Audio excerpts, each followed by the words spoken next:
Well, hello, friends. Mark Holmes here, and as always, thank you guys for watching, commenting, subscribing, and being part of the Joe Boo Sports Report. Without you guys, this literally, it literally does not work.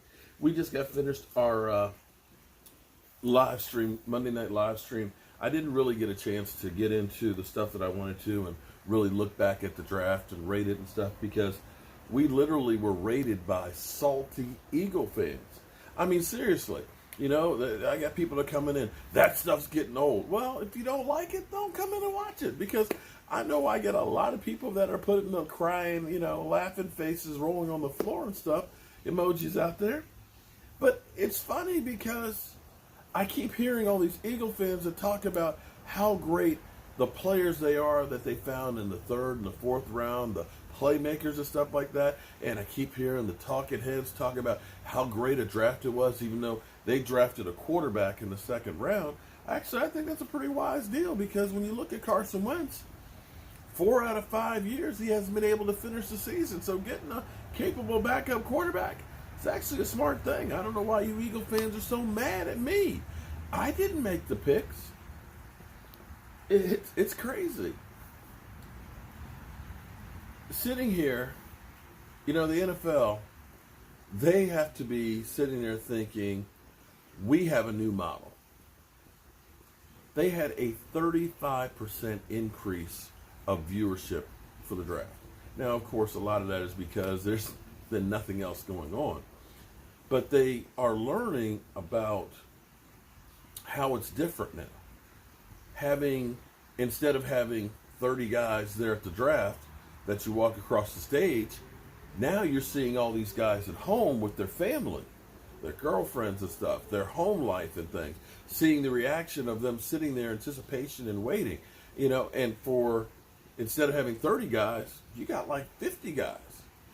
And even seeing the, Bill Belichick there with his dog, and seeing Roger Goodell sitting down in the chair and kind of like, I'm tired, and starting a contest where you can come to his man cave and watch a game.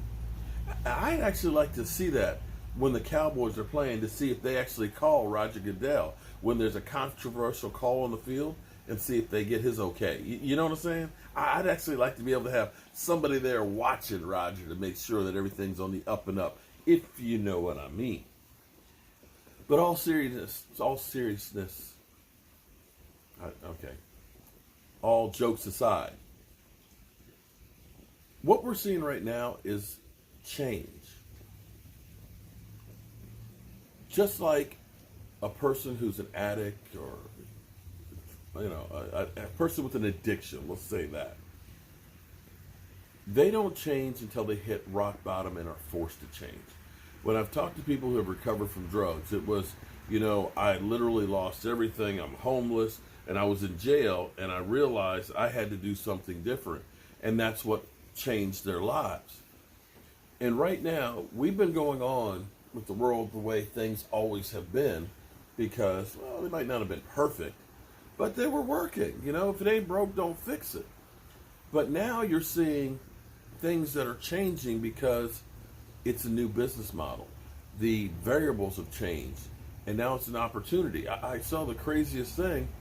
I know that Amazon had been talking about having deliveries with drones, but there was some college that was already doing it, where they were doing, blood tests and stuff, and they're flying the samples to the lab with drones so that we don't have to have people contact.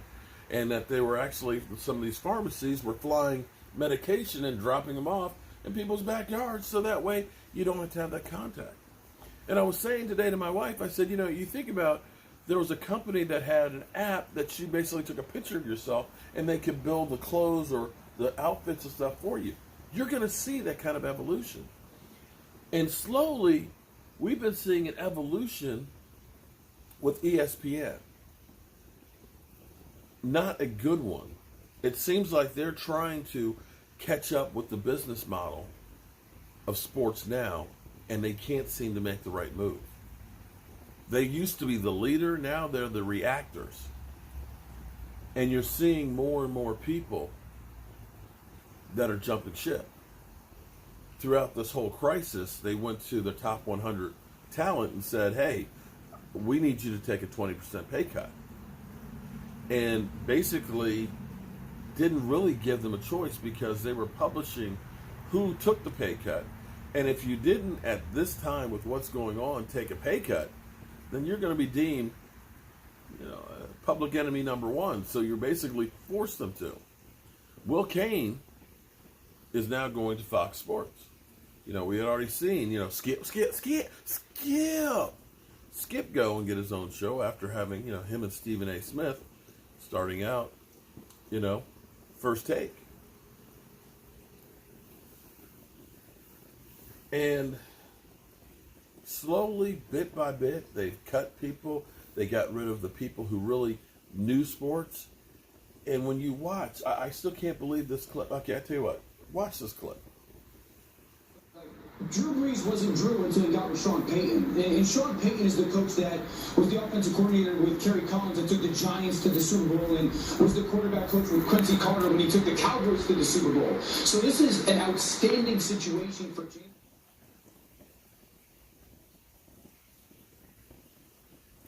Quincy Carter, Sean Payton,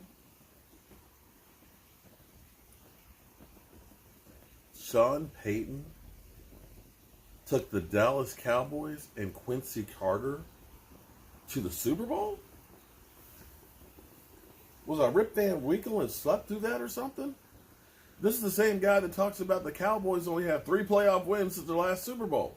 You do know that you have to play a minimum of 2 games to get to a Super Bowl. That's if you have a bye week. He does understand that, right? How can you be credible and think that Quincy Carter and Sean Payton went to the Super Bowl with the Dallas Cowboys? And this kills me because when ESPN came through, it was like, oh my God, it was a godsend. But now, it's like they're trying to find their way and they just keep getting further and further lost. I miss what ESPN used to be. But now, the dynamics are changing. And ESPN is beginning to be like the bookstore. That model's gone. And if they don't find their way soon,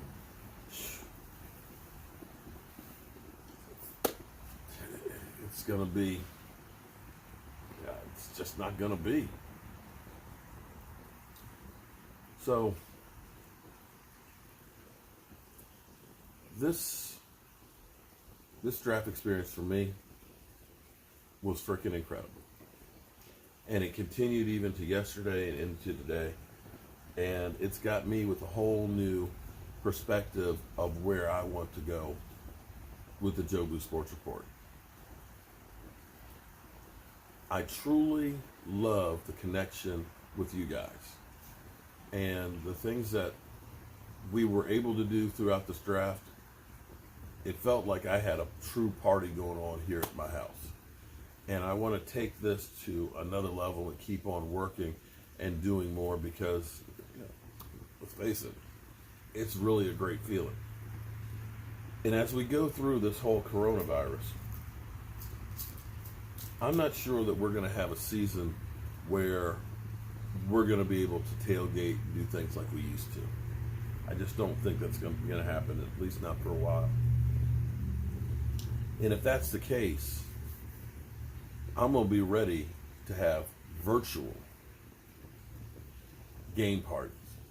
I can't get you the chicken wings, but you can definitely be invited to the party. And that's just the way evolution works. When you do not learn how to adapt to the changing environments, you will die. Well, today was a good day. I'm going to turn off the lights. I'm going to go to the shop and put another coat of paint on these racks. And I'm going to go to bed and get ready for another day. Thank you guys for being here for the Joe Blue Sports Report. And I'll see you soon.